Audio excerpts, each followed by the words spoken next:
जय हिंद। तो चलिए आज क्या देखते हैं, वर्ल्ड मैप। देखिए वर्ल्ड मैप पे आपको मिडिल ईस्ट पढ़ा रहे थे। क्या पढ़ा रहे थे? Middle east. वर्ल्ड मैप पे आपको मिडिल ईस्ट पढ़ा। मिडिल ईस्ट में कितने देश आते हैं? तो 17 देश आते हैं। कौन कौन? तुर्की, साइप्रस, सीरिया, लेबनान, इजराइल, फिलिस्तीन, जॉर्डन, मिस्र, सऊदी अरब, यमन, ओमान, वही कतर, बहरीन, कुवैत, ईरान। तो आपको हम कहाँ पे बता दिए थे? आपको इजराइल बता रहे थे। इजराइल बता दिए थे उसमें। इजराइल, फिलिस्तीन बता दिए थे।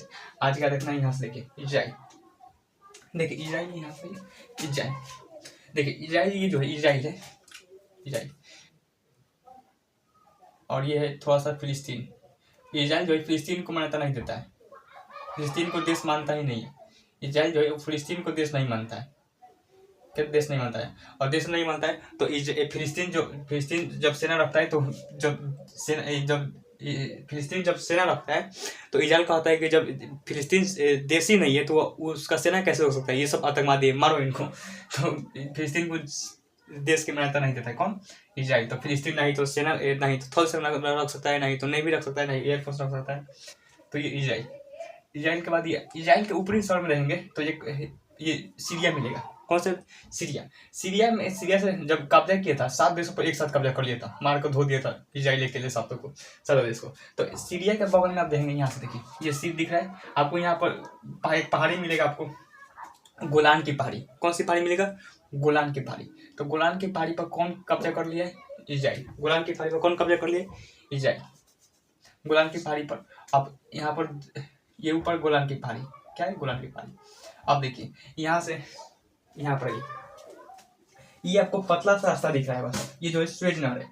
ये क्या है? ये जो जाता है ये स्वेज नहर जाता है। क्या है? स्वेज नहर। आपको पता है स्वेज नहर से बहुत प्रॉफिट होता है। स्वेज नहर से जितने भी कंटेनर जाते हैं, वो एक जहाज पर कई सारे 100 से ऊपर भी ऊपर कंटेनर जाते हैं। 1000 से लगभग कंटेनर जाते हैं एक जहाज में। बड़ी बड़ी जहाज होती है और उन पर अगर 5000 रुपये लेते हैं तो सोचिए 1000 पर, अगर एक कंटेनर पर 5000 रुपये लेते हैं तो 1000 पर कितना हो जाएगा? तो सोचिए एक जहाज पर जाता है, कोई 200 से भी आवाजाही कर लेते हैं जहाज। तो स्वेज नहर से बहुत ज़्यादा फायदा होता है। तो इजराइल कह रहा है कि हम भी स्वेज नहर की तरह एक नहर बनाएंगे। जहाँ पर? यहाँ पर ये आप छोटा सा लिख रहा होगा, गोल्फ ऑफ अबान। यहाँ पर आपको दिख नहीं रहा, छोटा सा है, एडजस्ट करिए। यहाँ पर लाल सागर है, क्या था? लाल सागर है। और नीचे नीचे आप देखेंगे आपको मिलेगा एक खाड़ी मिलेगा। कौन सी खाड़ी है? Gulf of अकबा।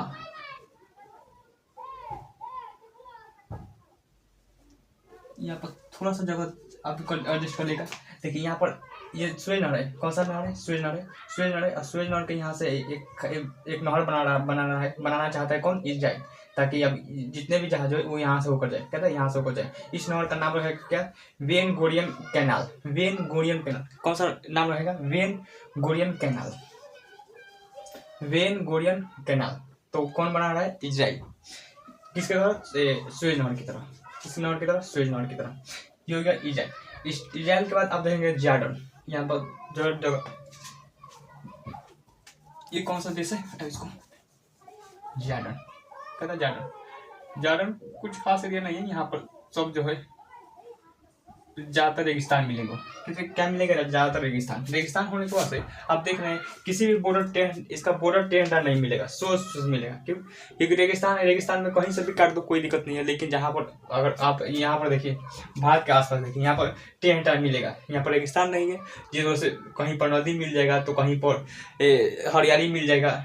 तो जिस वजह से बंटवारा करना थोड़ा मुश्किल होता है। तो 10 का खींचा गया है लाइन। लेकिन यहाँ पर यहाँ पर देखिए सोच खींच रहा है। तो यहाँ पर ज़्यादातर क्या है? रेगिस्तान है। लेकिन ऐसा मत समझिए कि रेगिस्तान है तो यहाँ पर कुछ नहीं होगा। यहाँ पर बहुत ज़्यादा पेट्रोलियम, गैस भंडार, सब सोना चांदी बहुत निकलते हैं। सऊदी अरब में तो अभी भी 2023 में सोना का पहाड़े मिल गया। सोचिए ये लोग बहुत अमीर है। तो जॉर्डन का, तो जॉर्डन के बाद आपको मिलेगा सऊदी अरब। ये आपको मिलेगा सऊदी अरब। ये बड़ा सा देश जो है वो सऊदी अरब। कौन सा देश मिलेगा? सऊदी अरब।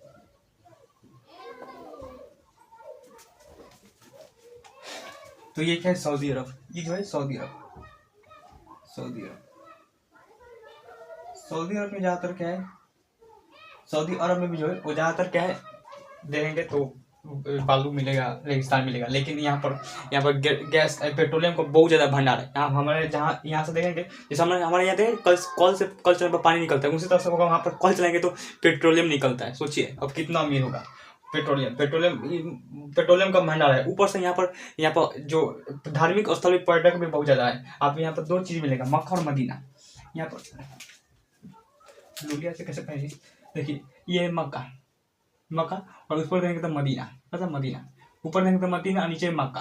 तो मक्का मदीना हज यात्रा के लिए बहुत ज़्यादा प्रसिद्ध है। कौन सी यात्रा? हज यात्रा जो थे वो हजरत इब्राहिम ने चालू किया था। और तो जिस वजह से हज यात्रा यहाँ लोग जाते हैं। यहाँ पर हज काबा की देखिए यार, ये जो है ये क्या है, यहाँ पर जाते हैं लोग हज यात्रा करने। क्या था? हज यात्रा करने। आप जैसे ही अगर सऊदी अरब में हज यात्रा कर, देखिए जितने भी दुनिया के मुस्लिम लोग हैं वो हज यात्रा कहाँ जाते हैं? सऊदी अरब में करने जाते हैं, मक्का और मदीना। कहता मक्का और मदीना हज यात्रा करने जाते हैं। आप चाहे कहीं से भी जाइए, पूरी दुनिया से लोग यहाँ पर जाते हैं हज यात्रा करने। लेकिन वो डायरेक्ट कहाँ पर उतरते हैं? आपको यहाँ पर एक एयरपोर्ट मिलेगा, जद्दा एयरपोर्ट। देखिए मक्का का बगल में देखेंगे जद्दा एयरपोर्ट। अब देखिए समुद्र के किनारे जद्दा एयरपोर्ट। कौन सा एयरपोर्ट मिलेगा? जद्दा एयरपोर्ट। तो जितने भी दुनिया के जितने भी मुस्लिम लोग हैं तो हज यात्रा करने जाते हैं, वो किस एयरपोर्ट पर उतरते हैं? जद्दा एयरपोर्ट। आप चाहे दिल्ली से फ्लाइट पकड़िए, कहाँ जाएंगे? जद्दा एयरपोर्ट पर। चाहे मुंबई से फ्लाइट पकड़िए, चाहे कहीं से दुनिया के कहीं से भी फ्लाइट पकड़िए, कहाँ उतरेंगे? जद्दा। देखिए मक्का मदीना धार्मिक स्थल है, इसलिए वो यहाँ पर फ्लाइट नहीं उतरने देता है। यहाँ पर मान लो बाई चांस कुछ हो गया, ऐसा खुदा ना खास्ता ऐसा हो, लेकिन कुछ हो गया तो ले डूबेगा। इसलिए कहीं भी देंगे धार्मिक स्थल, अगर एयरपोर्ट होगा तो अलग होगा, स्टेशन होगा तो अलग होगा, तो सब अलग रहते हैं। तो ज़्यादा एयरपोर्ट से उतर कर आप जाएंगे कहाँ पर? मक्का पर। फिर मक्का होकर 2-3 दिन, फिर यहाँ पर 2-3 दिन बाद फिर आप जाएंगे कहाँ पर? मदीना। तो ये अपन बहुत ज़्यादा पूरी दुनिया से लोग यहाँ पर जाते हैं, जिस वजह से यहाँ पर पूरा बहुत ज़्यादा डेवलप हो चुका है, डेवलप हो रहा है। और अभी यहाँ पर पर्यटक लोग आते हैं, तो जिस वजह से वहाँ पर इकोनॉमी जो होती है बहुत ज़्यादा बढ़ती है। पर्यटक से बहुत ज़्यादा इकोनॉमी बढ़ती है। आप खुद देखिए दुबई, आप यूएई में देखेंगे, यूएई में दुबई एक राज्य है, यूएई का दुबई एक राज्य है। तो वहाँ कितना डेवलप हो रहा है, वहाँ पर पढ़ाएंगे तो आपको बताएंगे। तो ये मक्का और मदीना पर्यटन के लिए बहुत ज़्यादा प्रसिद्ध है। और ऊपर से इसमें क्या होगा, यहाँ पर पेट्रोलियम का बहुत ज़्यादा भंडार निकलता है। वहाँ पर कॉल खोदने पर पेट्रोलियम निकलने लगता है, सोचिए। और ऊपर से ये 2023 में क्या हुआ था कि यहाँ पर सोना का पहाड़ी मिल गया, खदानें मिल गया सोना। देख रहे हैं कितना डेवलप हो रहा है, बताइए। और एक हमारे यहाँ कोने का तो शीशा, पत्थर, लोहा, गिट्टी सब मिलेगा, और यहाँ पर सोना मिल जाए। वो कहते हैं अल्लाह मेहरबान तो गधा पहलवान हो जाता है, यही बात है। तो ये सब जो है बहुत प्रसिद्ध है। मक्का और मदीना जो है धार्मिक पर्यटक के लिए बहुत ज़्यादा प्रसिद्ध है। यहाँ पर देखिए कोई भी मुस्लिम जो है वो नमाज पढ़ता है, वो मक्का मदीना की तरफ मुख करके पढ़ता है। जैसे आप देखिए भारत में कोई नमाज पढ़ेगा तो इसका मुख की तरफ मक्का के साइड इस साइड होगा, मुख इस तरह से होगा, इस साइड में मुख होगा। तो ये जो है भारत में क्या है? पश्चिम दिशा में, कहते हैं पश्चिम दिशा में। तो कोई अगर भारत के मुस्लिम लोग जो अगर नमाज पढ़ेंगे तो कहाँ पर मुख किस ओर होगा? तो पश्चिम की ओर। वहीं अगर आप देखेंगे कोई तुर्की का व्यक्ति होगा तो वो अगर नमाज पढ़ेगा तो नीचे आ जाएगा दक्षिण की ओर, कहता है दक्षिण की ओर। वहीं अगर कोई इथियोपिया, सोमालिया, यमन का, यूएई का, यमन, ओमान, ये सब का अगर नमाज पढ़ेंगे तो उत्तर की दिशा में, कहता है उत्तर की दिशा में। तो यही होता है। उधर से फिर अमेरिका हो गया, या फिर वहाँ पर यूरोप कंट्री है तो वहाँ के नमाज पढ़ेंगे तो कहाँ से? पूर्व की दिशा में। यानी अगर कोई भी नमाज पढ़ता है वो किस ओर मुँह करके पढ़ता है? तो मक्का मदीना की ओर। तो ये हो गया। अब देखिए एक बार ऐसा क्या हुआ था कि सऊदी की महिला थी लैला, जिसका नाम था लैला। क्या नाम था? लैला। और यमन का एक लड़का था कैस। क्या नाम था? कैस। यमन का क्या नाम था? कैस। तो जब बॉर्डर पर गए थे, कहते हैं थोड़ा सा बॉर्डर पर गए थे, तो बॉर्डर पर देखने पर इस पर से उस लोग दिख जाता है। तो बॉर्डर पर गए थे तो लैला कहाँ की थी? सऊदी की। और जो कैस जो था वो कहाँ का था? यमन का था। तो एक दूसरे से चक्कर चलने लगा। तो ये लड़का तो बिना मिले तो बैठेगा नहीं, तो मिलने के लिए रोज जाता था कहाँ पर? लैला। तो सऊदी अरब वाले क्या करिए, कैस को मार कर पूरी तरह से कुचल काट दिए, थूर दिए। ये सब आपको तो अनुभव होगा, इस सब में चक्कर में लड़का पिटा जाता है। तो कैस जो था, कैस को मार कर थर दिया, पूरी तरह से मार कर फचका दिया। तो यमन वाले उस कंधा पर उठा कर लाए, थोड़ी मारा जाए, ऐसे थोड़ी मारा जाता है। तो ये फिर जब बाद में ये ठीक हुआ तो फिर मिलने गया, फिर मार कर पचका दिए, मार कर इसको थूर दिए, फिर वापस लाएगा, फिर गया और सुधर नहीं जाता। तो मार अब किसी को कितना मारिएगा, बार बार मारिएगा तो उस पर मारने का मन नहीं करेगा। तो बार बार मार रहा था, तो ये मान ही नहीं था, बार बार चले जा रहा था लैला से मिलने के लिए, जिसका नाम था कैस। अब ये बार बार जाता था, बहुत मार कर पूरी तरह से थक गए थे। अब इसको पागल पागल करने लगे। क्या कहने लगे? पागल। इसको लोग पागल कहने लगे। पागल जब भी जाता था कहते देख पागला जा रहा है, पागला जा रहा है, पागल पागल कहने लगे पूरी तरह से। लेकिन पागल जो था वो हिंदी वर्ड है, कहते हैं हिंदी वर्ड है। लेकिन अरबी में पागल को मजनू कहा जाता है। कहता है मजनू। क्या कहा जाता है? मजनू। क्या कहा जाता है? मजनू। क्या कहते हैं पागल को? क्या कहता है? मजनू। तो इसका कहानी प्रसिद्ध हुआ लैला मजनू। क्या था? लैला मजनू। मार कर थूर दिया सब इसको, मजनू मजनू। तो समझ गए, लैला और मजनू। इसीलिए इस सब के चक्कर में नहीं पड़ना चाहिए, इस सब के चक्कर में बहुत बेकार होता है। लैला और मजनू, ये कौन था? यहाँ पर कैस था। कैस, इसका क्या नाम पड़ गया? मजनू। ये सब चक्कर जो होता है बहुत बेकार होता है। क्या होता है? चक्कर बेकार होता है। इसलिए कहा जाता है आप इस चक्कर में नहीं पड़ना चाहिए। इस सब के चक्कर में खाली बर्बादी होता है। क्या होता है? खाली बर्बादी। इस सब के चक्कर में हमेशा बर्बादी होता है। आप चाहे इतिहास में लैला मजनू को देखिए, चाहे माइथोलॉजी में राधा और कृष्ण भगवान को देखिए, जेकरा से सच्चा प्यार होता है वैसा कभी शादी नहीं होता है। इसलिए इस सब के चक्कर नहीं रहना चाहिए। तो ये क्या? लैला और मजनू। नीचे आपको मिलेगा यमन। कौन सा देश मिलेगा? यमन। इसको मिलाते हैं पहले।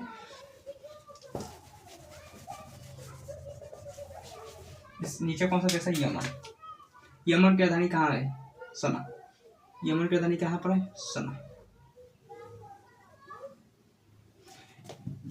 यमन की राजधानी देंगे तो सना। कहाँ पर मिलेगा आपको? यमन की राजधानी सना। देखिए यमन में क्या था,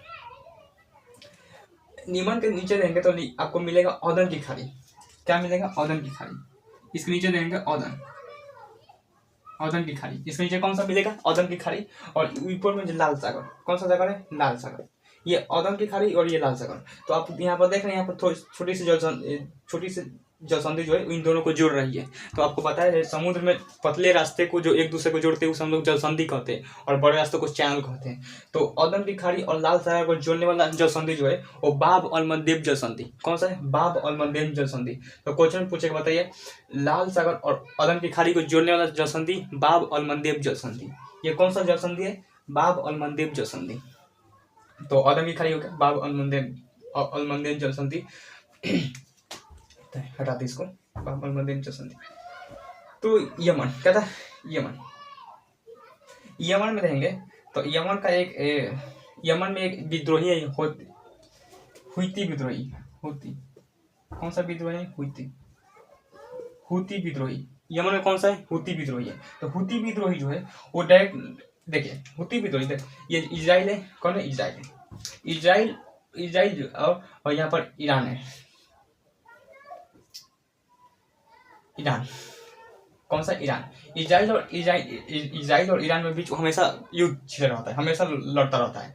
देखिए लड़ता रहता है। और ईरान कहता है, ईरान कहता है कि हम बर्बाद कर देंगे तुमको, परमाणु बम बना रहे हैं। तो ईरान के जो जितने भी परमाणु बम बनाने वाले वैज्ञानिक थे वो सब इजराइल क्या करता है? मरवा देता है, खोज कर मरवा देता है। तो अब इसने कहा कि अब कैसे निपटा जाए।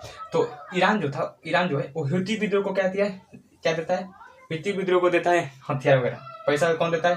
हुती विद्रोह को पैसा देता है ईरान, हथियार देता है ईरान, और कहता है कि मारो जितने भी इजराइल के जहाज जा रहे हैं सबको मारो। कहता सबको। अब हुती विद्रोह वो सबको मार कर रद्द कर देते हैं। अब दिक्कत इसलिए हो रहा है कि तो ये रास्ता है। अब किसी को यहाँ से अगर व्यापार करना जाना है, यूरोप में जाना है, तो कोई भी अगर लाल सागर से जाएगा या फिर ओदन की खाड़ी पार करेगा, कौन सा चैनल? बाब अल मंदेब जलसंधि पार करेगा, फिर जाएगा लाल सागर, फिर यहाँ पर सुएज नहर को पार करेगा। कोई भी अगर यहाँ से कोई क्या करता है, अगर व्यापार करता है, अभी यहाँ पर तो मारधाड़ चल रहा है, डिस्टर्ब हो रहा है। तो जिसका भी उधर से यूरोप पढ़ रहा है, अमेरिका पढ़ रहा है, तो कहीं के लिए चुट्टा ये सब डिस्टर्ब तू मत कर। अब उसको सब किसको बोल रहा है? ईरान को। सब तुरंत चलते हो रहा है अभी युद्ध मत कर। क्या था? युद्ध मत कर। तो चलते हम लोग क्या कर रहे हैं? हम लोग को घाटा हो रहा है, क्योंकि यहाँ पर जिसको जा रहे हैं उसको मार दे। एक बार तो रूस के जहाज को मार दिया था, लेकिन रूस के जहाज को मार देता ईरान माफी मांगता, गलती से चचा हो गई लोग पुतिन से, पुतिन ने इनको धो देता, तो गलती से हो गया।